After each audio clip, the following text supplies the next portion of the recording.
It was down by Egan's Corner, one morning I did stray. I met a fellow rebel there, and this to him did say, "We have orders from the captain to assemble at Drumbar, oh, but how were we to get there without a motor car?" Well, Barney dear, be of good cheer, and I'll tell you what we'll do.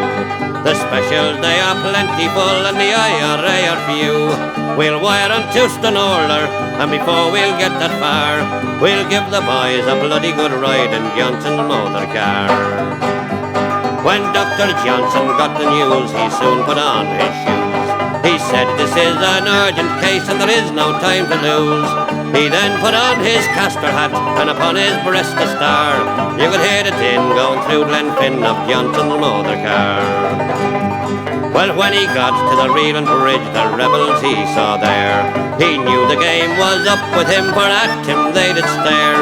He said, "I have a permit to travel near and far. You can stick your English permit, we want your motor car." What will my loyal brethren say whene'er they hear the news? My car, it has been commandeered by the rebels at Dunluce. We'll give you a receipt for it, all signed by Captain Marr. And when Ireland gets her freedom, you'll get your motor car. They set the car in motion and filled it to the brim. With rifles and with bayonets, this made old Johnson grim. And Barney hoisted the Sinn Féin flag, and it fluttered like a star.